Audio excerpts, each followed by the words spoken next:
अच्छा, ये 7 स्टूडेंट आए हैं तो अभी स्टार्ट कर देते हैं, फिर आ जाएंगे बाकी। अच्छा, rapid application development, RAD, RAD model कहलाता है ये। Rapid application development increment development process है। इंक्रीमेंट का मतलब होता है कि स्टेप आपने करना है और इसके अंदर जो है ना, मतलब एक कोई आपने परफॉर्म किया, उसके बाद दूसरा करा, उसके बाद, लेकिन ये है कि आप जो है क्या करते हैं उसको रिपीट कर सकते हैं। तो रैपिड डेवलपमेंट है विद कंपोनेंट बेस्ड कंस्ट्रक्शन। अच्छा, ये बड़ा इंपॉर्टेंट फैक्टर है। यानी कि एक जब सॉफ्टवेयर बना रहे होते हैं ना, तो उसके अंदर पहले की हमारे पास कोई बनी हुई है। फॉर एग्जांपल, एक सॉफ्टवेयर हम अकाउंटिंग का बना रहे हैं, तो उसमें पहले से हमारे अकाउंटिंग बना हुआ है, उसकी बहुत सारी क्लास वगैरह बनी है। तो एक नया अकाउंटिंग का है। अब हम क्या करेंगे, ये करेंगे कि पहले चेक करेंगे कि जो जो जो पहले वाला था और इसमें कितना डिफरेंस है। अगर पहले वाला 80% सेम है, तो हम क्या करेंगे, सिर्फ 20% एक क्लासेस बना देंगे। तो इसलिए इसको कहते हैं कंपोनेंट बेस्ड कंस्ट्रक्शन से होता है। यानी ऑलरेडी कंपोनेंट बने हुए हैं और उसके साथ जो है वो, अभी मैं एक फिगर से समझाता हूँ इस बात को। सही है। बहुत जो है छोटा डेवलपमेंट साइकिल होता है इसके अंदर। Fully functional can be develop in very short time period. ज्यादा से ज्यादा ये कुछ यानी रैपिड फायर वाली बात है इसको जो है।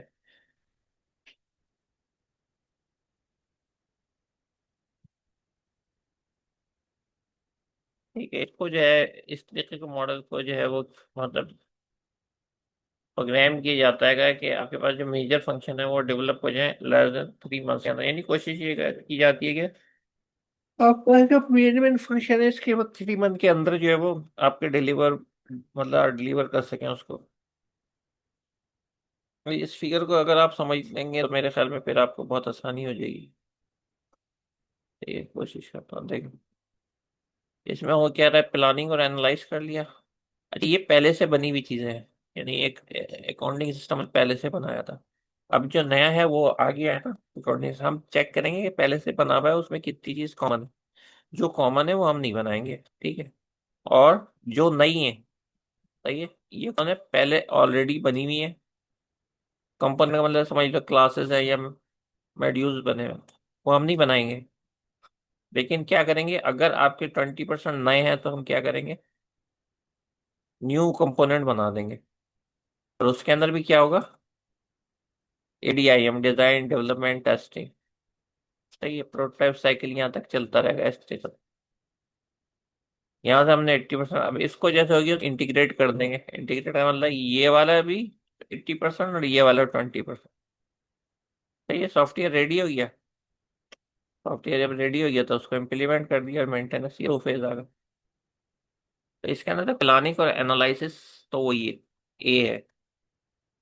ये जो है डिजाइन के अंदर ज्यादा डिफरेंट है, ये रेड।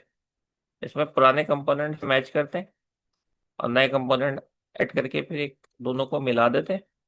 मिलाने के बाद जो है ये क्या हो गया, ये डी हो गया। ये क्या हो गया, ये आई हो गया। ये क्या हो गया, ये एम हो गया। जिसको ये चीज क्लियर है वो 2 लिख के बताए चैट बॉक्स में।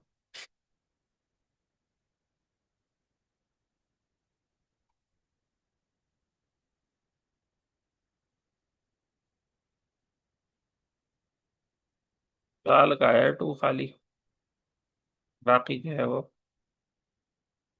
उस्मान और कायनात का ये दानिश का भी आ गया। मतलब सही है, लोगों की भी समझ में आ गई तो बहुत बड़ी बात है। ये वैसे होना ही चाहिए था कि सभी की समझ में आ जाए।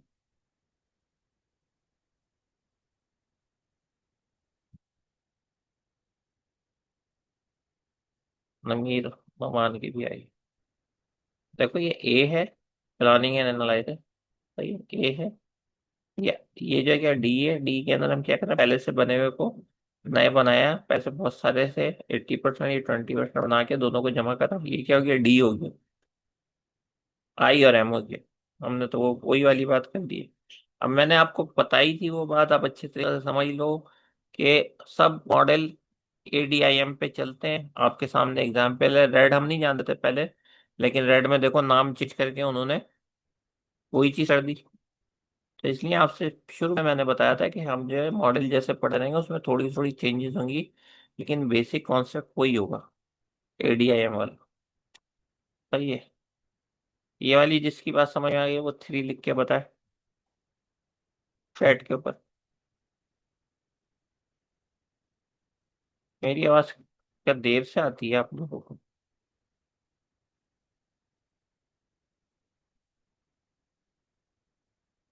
चलो सही है, ठीक है। ओके। अब जो है वो करते हैं ड्रॉ तो। अच्छा, क्योंकि आपको बहुत जल्दी बनाना है तो बहुत सारे लोग चाहिए होंगे, ये एक प्रॉब्लम है। लार्ज नंबर ऑफ टीम्स जो है वो अगर आपको चाहिए तो वो फिर आप मैनेज करने में प्रॉब्लम होगी, ठीक है।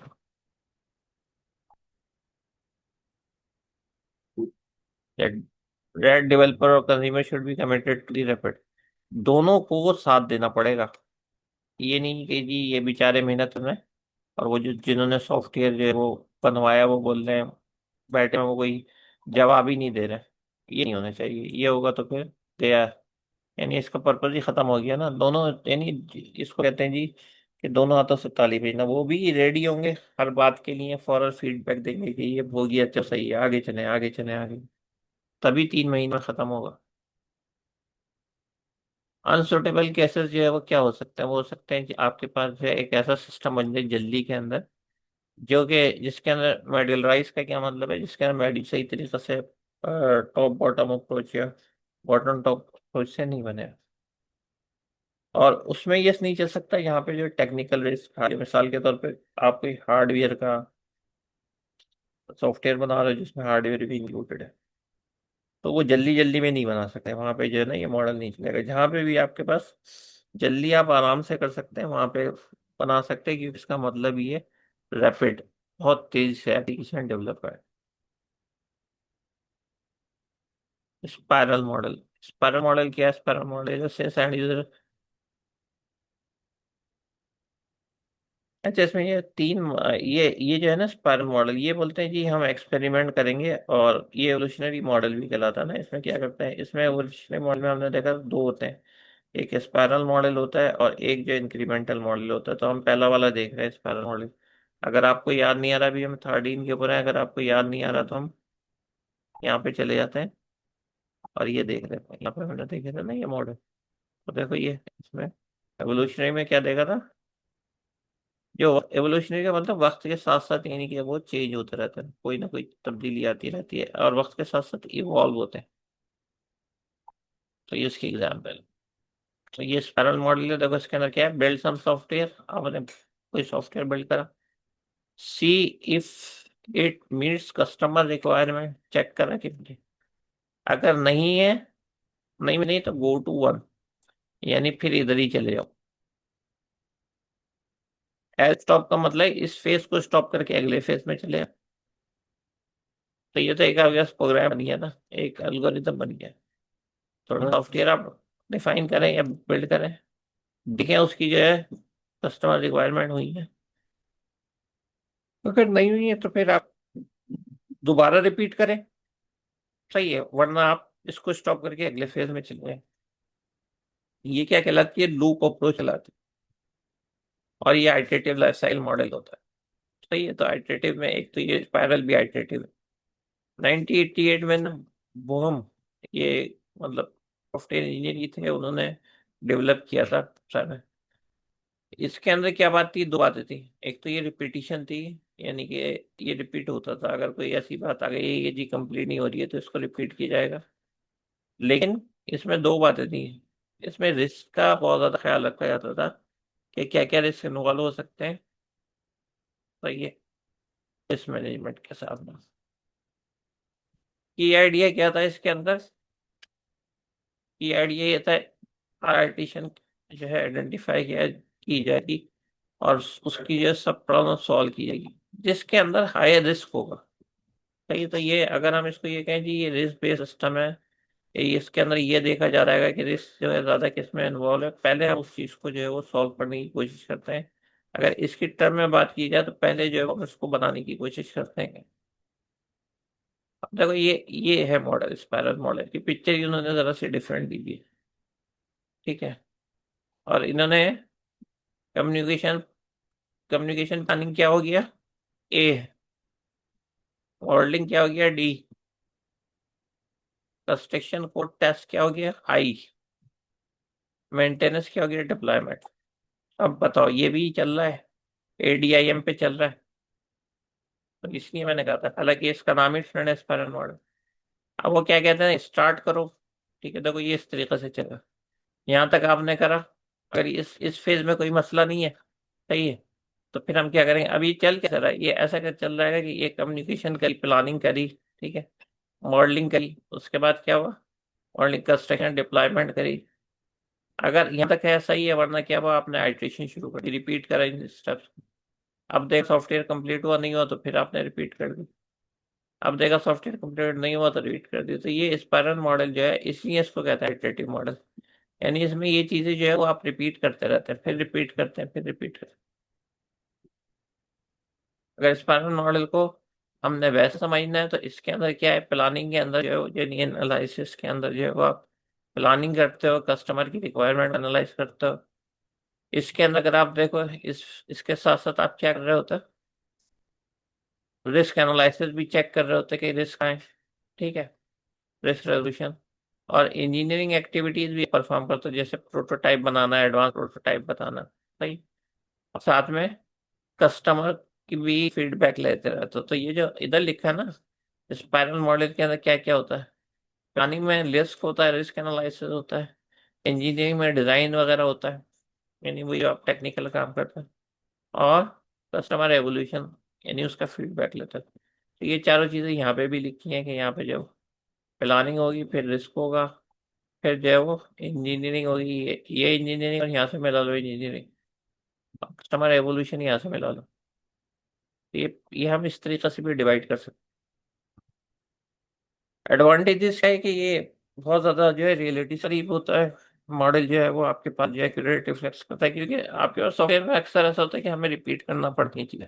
बहुत सारी जो रिक्वायरमेंट है वो शुरू में जो है वो अनक्लियर हो जाती है, तो फिर वो आपको रिपीट करना पड़ती है। तो ये रियलिटी यही है कि रिपीट अगर हो तो फिर आप करो, सही है। कुछ रिक्वायरमेंट बाद में आई है और करना पड़े तो वो करना।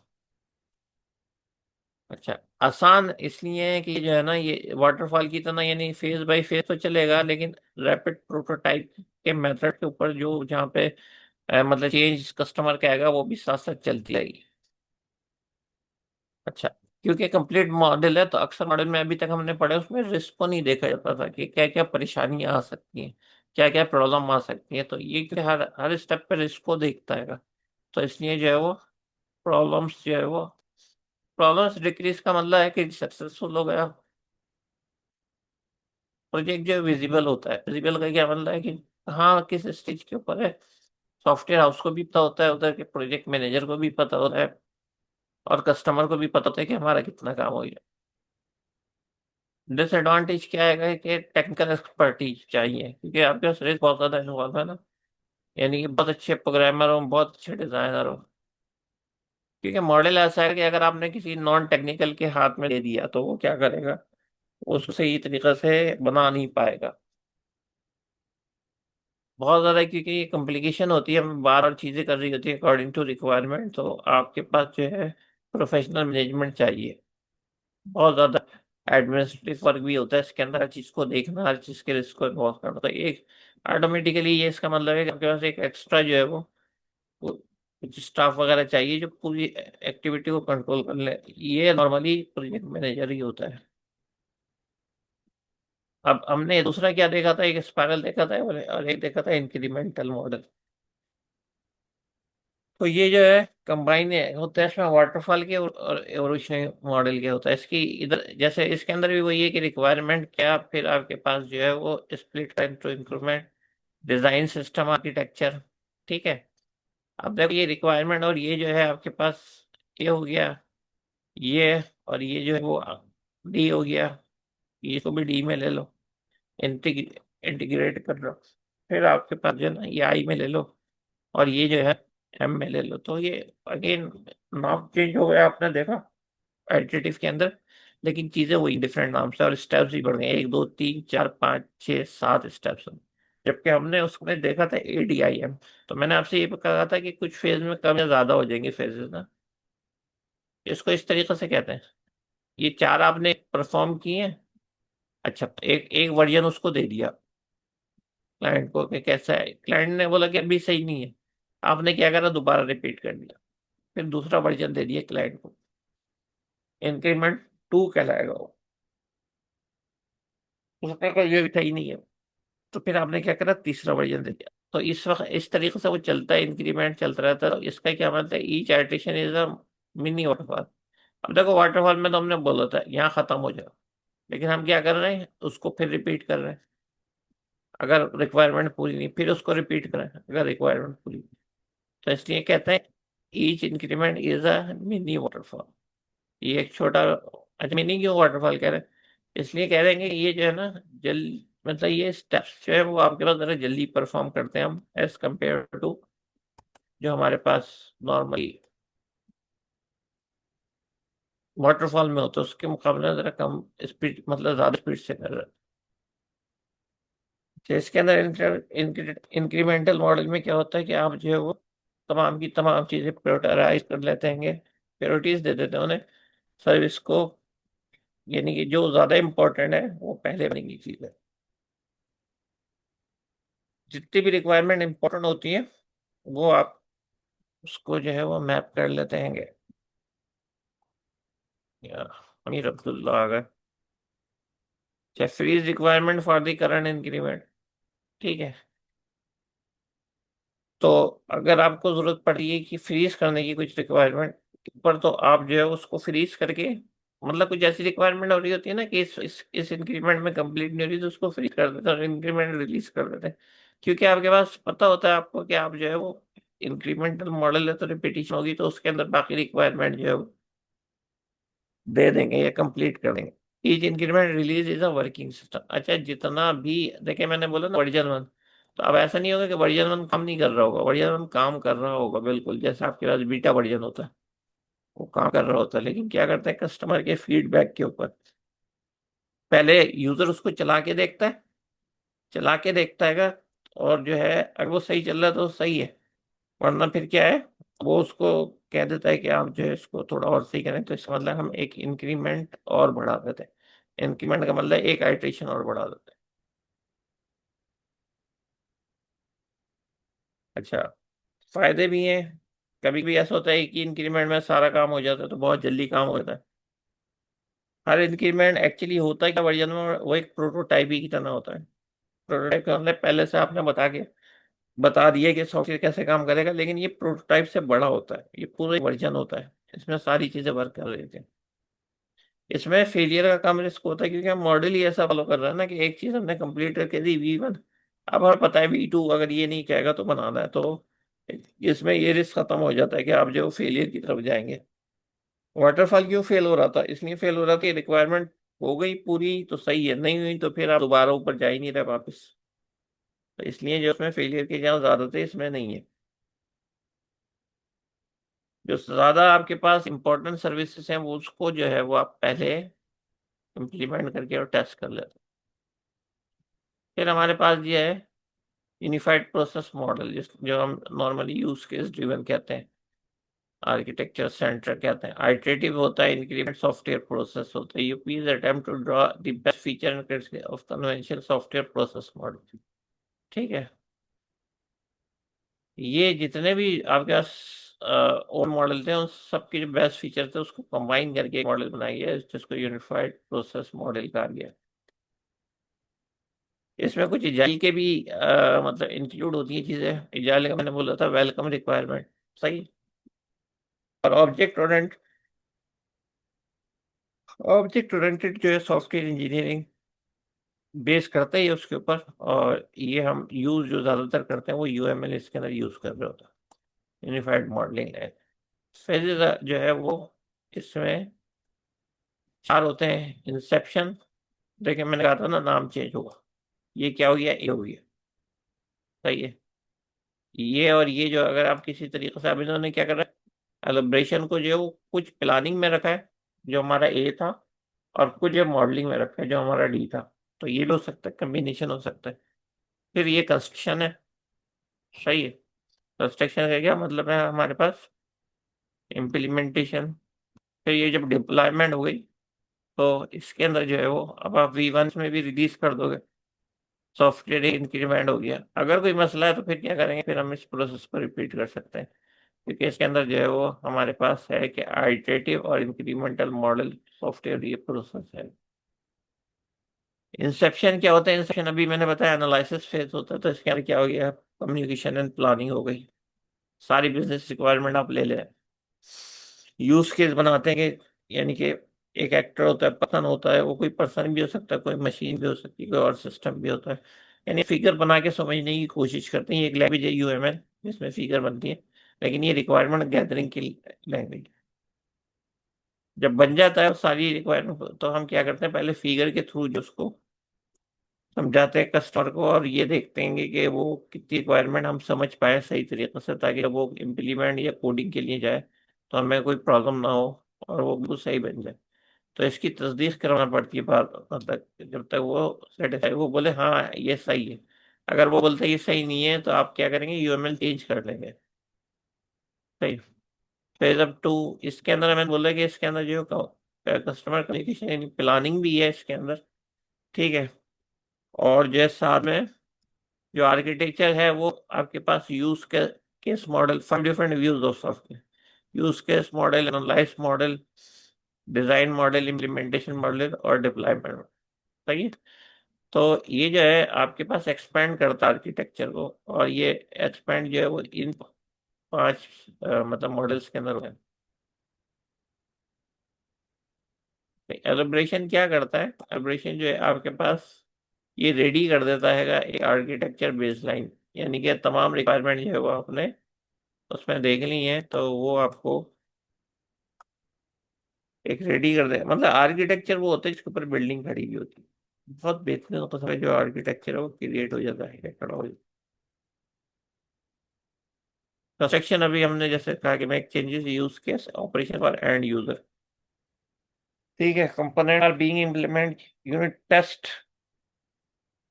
Are design and executive for the catch, for the each integration activities component assemble. ये हमने किसके इक्वल किया था? ये करा था इम्प्लीमेंटेशन का। तो देखो आप जो है ना, आपके पास जो टेस्ट केसेस भी इसके अंदर हो रहे हैं और इंटीग्रेशन टेस्टिंग भी हो रही है। सही। यूज केसेस जो है वो एक्सेप्टेबल टेस्ट दे रहेंगे, तो ये हमारे पास जो है वो एक्चुअली उसकी कंस्ट्रक्शन हो रही है, यानी कि कोड वगैरह कर लिया, उसको जो है वो टेस्ट करा। हमारे उसके अंदर ये कहाँ पे था, ये डिजाइन और उसके साथ साथ इम्प्लीमेंटेशन इन बिटवीन था ये। तो ये है हमारे पास कंस्ट्रक्शन, दोनों फिजिक्स का जो है वो मिक्सचर है। ट्रांजिशन का मतलब उधर इंस्टॉल कर लेना, इंस्टॉल कर लेना, और इंस्टॉलेशन के बाद जो वो चेक करना कि वो सही बात कर रहा है या नहीं कर रहा है। हमारे पास इसमें यानी नॉर्मली इम्प्लीमेंटेशन और मेंटेनेंस फेस था। तो ये हम क्या कहते हैं, बीटा वर्जन कहते हैं इसको। सॉफ्टवेयर जो है वो नेसेसरी सपोर्ट, इसमें देखो हमने जो है यूजर मैनुअल बना लिए, गाइड्स बना ली, इंस्टॉलेशन प्रोसीजर बना ली। सही है। और जो है उसको रिलीज कर दिया। अब उसको वो चला के देखेंगे, क्योंकि ये फेज में भी आपके पास जो है रिपीटिशन होगी या पॉसिबल है, तो उसमें आपके पास ये होता है कि ये उससे फिर हम पूछ सकते हैं कि ये सही है नहीं है। अगर सही नहीं है तो फिर हमें खुद भी पता होता है, रिक्वायरमेंट से मैच करके देख सकते हैं। सही है। अब ये जो फेज है प्रोडक्शन का, ये एक्चुअली आपके पास है कि आपने जो है उसको दे दिया है। सही है। अब आप एक्चुअली प्रोडक्शन के अंदर क्या कर रहे हो, on going use of the software is monitor. ये देखो, ये मॉनिटरिंग आप कर रहे हो ना, तो मॉनिटरिंग जो है वो मेंटेनेंस ही के अंदर आती है। अच्छा।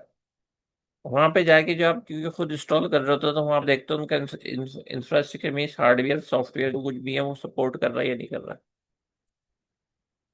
और अगर कुछ एरर्स आते हैं इंस्टॉल के बाद रन होता, तो आप क्या करते हो, उसको मेंटेन करते हो, यानी उसमें से रिमूव करते हो ये तमाम चीजें, और उसको आगे बढ़ाते हो। तो ये 4 चीज, 4 फेजेस हो गए हमारे पास। प्रोडक्शन इसके बाद है, लेकिन प्रोडक्शन जो मतलब एंड फेज ये हमने देखा था। इसमें जो विजन डॉक्यूमेंट है पहले वाले में, यूज केस मॉडल है, उसके बाद विजन डॉक्यूमेंट वो एसआरएस हो गया। से एलिब्रेशन फेज का एनालाइज मॉडल है, डिजाइन मॉडल है, ये दोनों मैंने बोला था कंबाइन इन्होंने कर दिया। कंस्ट्रक्शन के अंदर इम्प्लीमेंटेशन है हमारे पास, कैसे डिप्लॉय होगा, टेस्ट होगा, उसको टेस्ट करेंगे। ट्रांजिशनल मॉडल में ट्रांजिशंस के अंदर जो है आप सॉफ्टवेयर को डिलीवर कर दोगे, बेस्ट कैसे सपोर्ट करेंगे जो आपके सही चल रहा है या नहीं कर रहा है, और फीडबैक लेते हुए उसको जो है वो मॉडिफाई कर लेंगे। तो ये हमारे पास जो है वो सेकंड कंप्लीट हो गई है। चैप्टर 3 तो हमारे पास जो पहली स्लाइड थी वो चैप्टर 1 और 2 का कॉम्बिनेशन थी, ठीक है। अब हम जो है वो अटेंडेंस पे आ जाते हैं। तो ईमेल वही है ना, ईमेल अभी मैंने आपको सेंड की थी।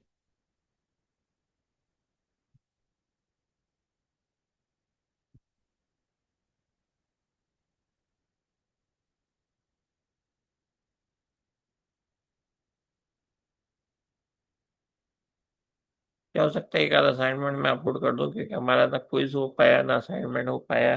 ऑनलाइन क्लासेस में हम चले गए, अब पता नहीं ये सिलसिला कब होता है खत्म, या तो मतलब ईद के बाद हो जाएगा, तो फिर हम जल्दी जल्दी क्विज ले लेंगे।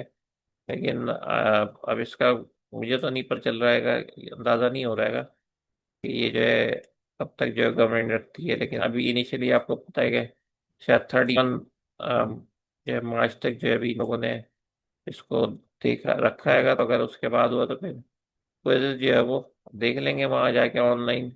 तो नहीं हो सकते क्विज ना, हाँ असाइनमेंट हो सकते हैं, तो मैं असाइनमेंट जो आपको देता रहूंगा इन दी मीनवाइल, तो वो आप नोट करते रहिएगा। सही है।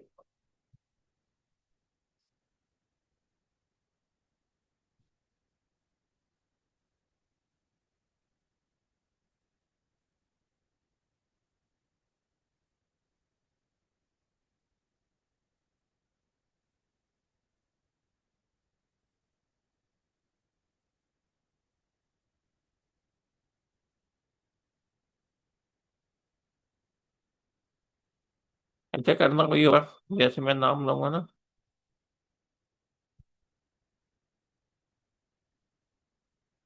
ठीक है। अच्छा जी, ये मैं हमने वही करना है। 3 नाम लूंगा मैं, तीनों जो तीनों में से जो मौजूद होंगे ना वो तीनों पी लिख दें। कायनात, नोमान और दानिश। कायनात, दानिश और नोमान, ठीक है, ठहरिए ये अब। अच्छा, महा आफ्ताब। मतलब ये दोनों नहीं है, महा आफ्ताब।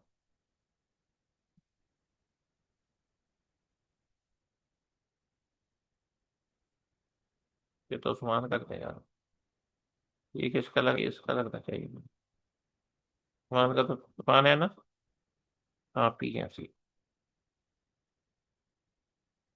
हाँ आप लोग और जो अटेंडेंस हो रही है वो ऑफ कर दें, क्योंकि नमाज का टाइम है ना, तो आप लोग ऑफ कर दें जो जिसकी होती है ना। मोहम्मद उस्मान की भी हो गई प्रेजेंट, और अमोच और अब्दुल मुइस की भी हो गई।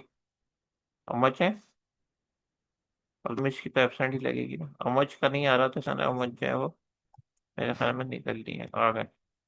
अच्छा, और मैंने जो है वो मोहम्मद, अमीर अब्दुल्ला, बिलाल और शयान, कौन कौन है इनमें से? अमीरुल्लाह, बिलाल और शयान, कोई भी नहीं, तीनों की एबसेंट लगेगी। कोई है?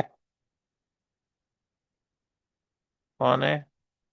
बिलाल है खाली, बिलाल है और कोई नहीं है। बिलाल की लगा देते हैं, बिलाल की प्रेजेंट लगी है। अमीरुल्लाह, अमीरुल्लाह, अमीरुल्लाह, अमीरुल्लाह की क्यों क्यों जवाब क्यों नहीं आया? अच्छा, तुमने हाथ ऊपर कर दिया, चलो सही मान लिए। अच्छा, बिलाल अहमद की तो हो गई है। मोहम्मद शयान जो है वो कहाँ है? मोहम्मद शयान, मोहम्मद शयान, मोहम्मद शयान, मोहम्मद नमीर है, नमीर भी है। चलो शकील मलिक है। चलो, हसान अली, हसान अली, हसान अली, हसान अली, ठीक है। शयान को मैंने देखा था, हाँ शयान को देखा था, सही कह रहा हूँ। चलो ठीक है, अभी जो है वो यहीं तक रहने देते हैं। ये आपकी अटेंडेंस भी हो गई है। अब जो है वो इंशाल्लाह, देखो अगले वीक तो शायद, भरोसा नहीं है, शायद ईद ही है, आई थिंक सो। हफ्ते को या अभी वो पता चल जाएगा कब है। लेकिन अगर हुई तो फिर सारी बात है, ईद के दिन तो आप लोग ईद की नमाज वगैरह पढ़ने में नहीं आ सकेंगे। सही है, तो ईद के बाद फिर इंशाल्लाह शायद मुलाकात होगी। या तो ईद होगी या ईद की वजह से छुट्टी होंगी, कोई एक बात तो होगी ना। तो उसके अंदर जो है वो फिर हम क्या करेंगे? मैसेज कर देना अगर मैं भी पढ़ना हो ईद वाले दिन। अच्छा ठीक है, फिर हम मेरे ख्याल में ऑफ कर दें। ठीक है, जो लोग नमाज पढ़ने के लिए जाना चाह रहे हैं वो चले जाएं, जो क्लास छोड़ना चाह रहे हैं वो भी छोड़ दें। सही है। मैं जो है ये शेयर रोक देता हूँ, इसको जो है बस कर देता हूँ, और इसको भी क्रॉस कर देता हूँ, और इसको भी क्रॉस कर देता हूँ, इसको भी क्रॉस कर दिया। ठीक है। हाँ सही है, और जो है क्रॉस कर दिया।